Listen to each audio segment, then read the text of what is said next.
Un paradoxe pour commencer. La population grossit, mais elle a des carences. C'est totalement illogique, contre-intuitif, et c'est l'effet des calories vides. Les aliments modernes ne nous nourrissent plus suffisamment, ils sont devenus trop pauvres en micronutriments. Un aliment, en fait, c'est une matrice qui contient non seulement des vitamines, mais aussi des oligoéléments, magnésium, iode, fer, cuivre, zinc, sélénium, etc., ainsi que du calcium et des acides gras essentiels, entre autres. Il faut du temps pour qu'une plante intègre tous ces éléments. En accélérant la croissance des végétaux, en les dopant pour produire plus et plus vite, ce n'est pas seulement la saveur que l'on sacrifie, ce sont aussi tous ces éléments nutritifs essentiels à une bonne santé. Les fruits, les légumes et les céréales s'appauvrissent, à tel point que certaines études affirment qu'avant 1950, une pomme pouvait contenir la même quantité de vitamine C que 100 pommes d'aujourd'hui. Le chiffre est invérifiable, mais incontestablement, les modes de production actuels ont appauvri le contenu de notre assiette en goût et en nutriments. Enquête Jean-Daniel Bonenblust avec Fabienne Clément.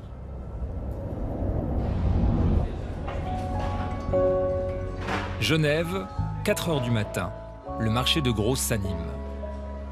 Chez l'importateur bourgeois, les marchands choisissent avec soin leurs fruits et légumes. Alors monsieur, comment vous choisissez les fruits et légumes que vous achetez ici? Sur quels critères en fait? Bon, déjà, moi, c'est le goût que je favorise en premier. Et puis d'autres choses, c'est par l'aspect, c'est par la fermeté, la texture d'un produit. Le côté vitamine, c'est quelque chose auquel vous pensez quand vous achetez? Alors moi, je fais pas d'analyse, bien sûr, donc moi, je peux pas tester comme ça. Moi, c'est surtout au niveau qualité, fraîcheur, que je vois plus ou moins qu'un produit est bon, a l'air bon en tout cas. Vous voyez ça, c'est la sifflerette. C'est une très bonne fraise ça. Mais c'est pas. Moi j'aime pas trop, c'est pas très commercial parce que c'est pâle comme fraise. Vous voyez, ça c'est beaucoup plus rouge. Par contre c'est très bon. C'est un peu une dictature de l'aspect, vous avez l'impression aujourd'hui? De l'aspect pour la vente, vous dites? Ouais. Bien sûr. Le premier choix c'est l'aspect, ouais. Si vous choisissez un bon produit, il est déjà à moitié vendu. Et la qualité vitaminique, vous pensez que ça s'en ressent? Alors la qualité. Non, je pense pas. Si le produit est frais, il doit être bon. François Ferreira, le maître des lieux, a 50 ans d'expérience. Le marché européen des fruits et légumes n'a plus de secret pour lui. Qu'est-ce que vous pensez globalement de ce que vous vendez? J'essaie de vendre des bons produits, voilà. Après, faut... Mais on trouve encore des bons produits, on trouve. Encore? Vous savez, vous êtes au temple des fruits quand même ici, hein? Quand vous dites on trouve encore, ça veut dire que ça devient difficile? Oui, oui. L'industrie a pris le pouvoir sur les fruits. Elle a compris qu'il y avait beaucoup d'argent à gagner. Ils ont pris le monopole des semences, ils ont pris tous les monopoles, et puis ils font ce que le consommateur veut. Des beaux trucs, des beaux fruits. Mais le beau ne veut pas dire bon. Voilà. C'est très simple, les choses. Et les vitamines?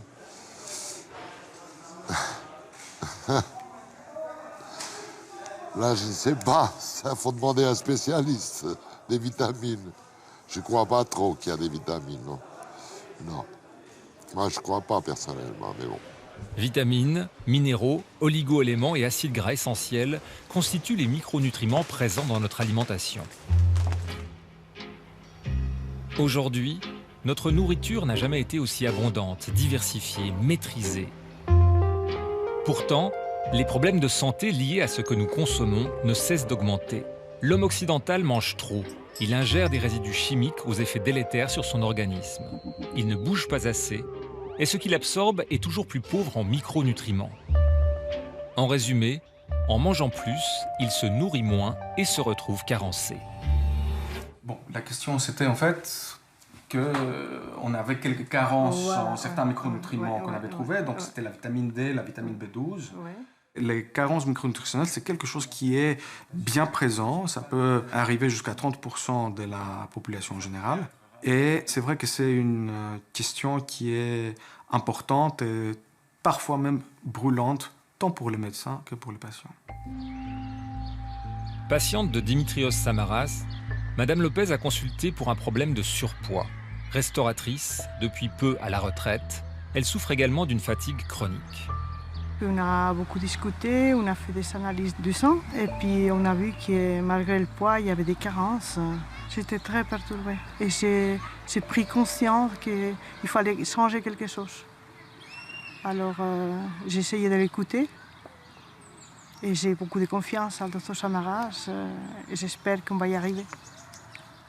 Vous êtes une professionnelle de la nourriture, vous êtes restauratrice. Oui. Comment vous expliquez ça finalement? C'est très difficile à expliquer, oui. Ouais. Ouais. Quand on fait à manger pour les autres, et puis finalement, nous, on a des carences, c'est très difficile à expliquer, ouais. Se découvrir carencé alors qu'on est en surpoids a de quoi surprendre. Aujourd'hui, plusieurs études ont mis en évidence cette baisse des micronutriments dans nos aliments. Les teneurs en vitamines B, C, D, calcium, sélénium, fer, zinc diminuent. Un phénomène aggravé par le fait que notre nourriture, souvent trop sucrée ou salée, contient trop de mauvaises graisses. Résultat, nous ingérons des calories vides, pauvres en micronutriments qui altèrent notre organisme. Ça se traduit avec les maladies chroniques qui sont en pleine expansion depuis un demi-siècle maintenant. La maladie cardiovasculaire, du diabète, de l'obésité, des maladies liées au vieillissement, des démences, une augmentation des cancers. Donc ça veut dire avec une augmentation de maladies qui ont pris les dessus par rapport aux maladies plutôt infectieuses qui nous tuaient il y a un siècle. Depuis, Madame Lopez fait ses courses en cherchant à compenser ses carences vitaminiques. Je mange moins. Je mange des produits plus sains, et puis sans sucre, des légumes, des fruits. Vous vous privez beaucoup? Non. C'est une façon différente de manger, c'est un apprentissage à faire. Un être humain mange en moyenne 25 tonnes d'aliments dans sa vie. Or, fait surprenant, il n'existe aujourd'hui quasiment pas d'études scientifiques examinant le lien entre les micronutriments dans l'alimentation et la santé. C'est pas la même chose de faire une étude qui va par la suite promouvoir un médicament qui a coûté beaucoup d'argent dans son développement, mais qui va amener beaucoup d'argent aussi par la suite lorsqu'il sera vendu. Et à côté, avoir des études qui vont se faire sur les brocolis et les choux-fleurs. Qui a en fait une marque déposée sur les brocolis et les choux-fleurs? S'il y avait quelqu'un qui avait une marque déposée là-dessus, il ferait des études. Mais alors, pourquoi cette diminution des micronutriments? L'explication résiderait dans le sol, d'où provient 95% de ce que nous consommons. Les végétaux métabolisent plus de micronutriments lorsque le sol est riche. C'est aussi vrai pour les animaux qui se nourrissent de ces végétaux. Or, le modèle agricole dominant ne favorise pas la fertilité naturelle du sol. On est resté dans des schémas très classiques, je dirais, de nutrition. On sort de la guerre et on est resté en fait dans ce plan Wallen où le but c'est de produire, c'est de produire, c'est de produire. Donc on produit de la calorie, on produit du volume et moins des éléments riches en éléments nutritifs. Raphaël Charles est chercheur en agronomie. Ben voilà, là on a typiquement un sol de région de grande culture. Déjà le sol il est nu, il y a probablement eu un labour avant, il n'y a pas de résidus qui protègent le sol. Et puis on voit ce croûtage qui est effectivement assez dur à creuser. Et puis pour les plantes, pour pousser dans ce contexte-là, c'est vraiment pas terrible. Sans engrais minéral, sans apport d'azote, de phosphore et de potasse, il n'y a pas grand-chose qui va pousser. Donc c'est un sol pauvre à ce niveau-là. Il n'a pas cette capacité d'apporter des éléments nutritifs pour une bonne croissance des plantes. Mais comment fonctionne un sol? Comment sont produits les précieux nutriments dont nous avons besoin? Claire Lebaillon est biologiste et chercheuse à l'université de Neuchâtel. La vie cachée sous nos pieds est son terrain d'étude favori. On a une rencontre entre la matière organique qui arrive à la surface et la matière minérale, les argiles, les sables, les limons, qui viennent depuis les profondeurs, depuis l'altération de la roche. Et qui est-ce qui va favoriser le brassage de la matière organique avec la matière minérale? Ce sont principalement ici les vers de terre. Le ver de terre creuse des galeries, draine le sol et le rend habitable pour d'autres espèces. Il joue aussi un rôle essentiel dans la fertilité du sol. Le ver de terre sélectionne ce qu'il mange. Il va choisir des particules organiques, il va choisir des particules minérales. Donc il ne mange pas n'importe quoi, il ne mange pas la terre comme ça. Et à la sortie du ver de terre, il va y avoir des déjections. Et ces déjections, ce sont de véritables concentrés d'éléments nutritifs, directement disponibles pour les plantes. Donc si une plante passe par là avec ses racines, elle va trouver tout ce qu'il lui faut en termes d'éléments biodisponibles dans ces déjections, dans ces agrégats. Cet animal, que l'on appelle d'ailleurs l'architecte des sols fertiles, c'est un allié extrêmement précieux. Si vous avez un sol qui est fertile, de bonne qualité, un sol sain, en pleine santé, grâce notamment aux animaux du sol, eh bien, ce que vous allez manger par la suite sera évidemment de qualité.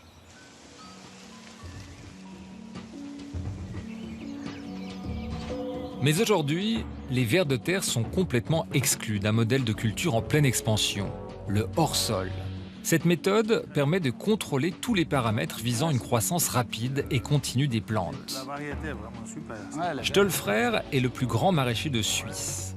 250 hectares de culture, 13 uniquement pour les tomates hors sol, le fruit le plus consommé de Suisse. Alors là, on va rentrer dans le local d'engrais. Ici, on a tous les éléments nutritifs nécessaires à la plante. Du potassium, du calcium, du magnésium, du fer. Tout ça se retrouve dans ces bacs avec une haute concentration. Et puis derrière, on a une machine qui mélange en fait tout ça avec l'eau d'arrosage. Et ça va directement pour arroser et donner à boire et à manger aux plantes. Ici, on a le calibrage. La première étape, c'est un tri manuel des vraies grosses déformations sur les fruits. Ensuite, la tomate passe ici. Elle est filmée pour sa couleur, pesée ici pour son poids. Et elle est redistribuée en fonction du calibre et de la teinte qu'elle a à chacune des sorties ici. Sur une chaîne comme ça, on a 1-2% de déchets maximum. Vous faites des tomates parfaites, quoi. C'est l'objectif. Le hors-sol permet d'assurer une production bien supérieure à la culture en terre. Ici, la tomate est récoltée 8 mois par année. La consommation de tomates existe toute l'année dans tous les pays européens. La consommation varie même assez peu entre l'hiver et l'été. C'est étonnant que ça puisse paraître, les gens consomment tout le temps de la tomate. Est-ce que finalement la teneur en micronutriments, vitamines, fait partie des demandes qu'on vous fait?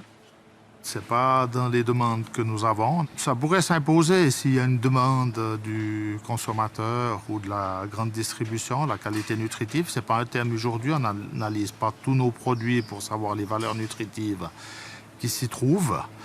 Mais s'il faut le faire demain, on le fera. Analyser les teneurs en micronutriments des aliments n'est pas une obligation.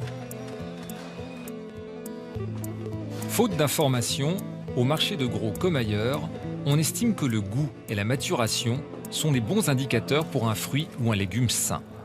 Pourtant, ces critères ne garantissent en rien la teneur en micronutriments. Il y a encore quelques petits produits qui viennent de la terre, peut-être encore dans le sud d'Italie, sud du Portugal, sud de l'Espagne, mais c'est des bricoles, c'est pas la grande consommation. Le reste, tout est hors sol. Hein.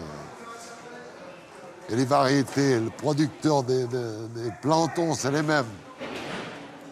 Ils n'ont pas le choix, les producteurs. C'est ça le problème. C'est les Hollandais. Ils nous envahissent avec des poivrons qui sont immangeables. Ils ont le monopole des poivrons en Europe, parce qu'il y a une logique. Vous voyez, ça sort de chez Peugeot, ça. Citroën peut faire ça aussi, hein, vous voyez, simplement. Tout le même format, tout le même calibre.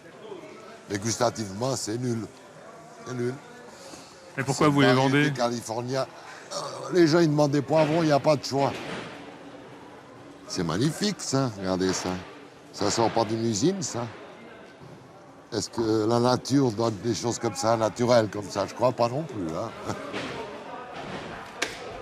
Mais encore une fois, c'est le consommateur qui a ça dans les mains. S'il dit non, je veux pas ça, j'achète pas ça, ben, au bout d'un moment, ils vont dire tiens, ça a changé, faut qu'on fasse autre chose. Et puis ils s'adaptent très vite.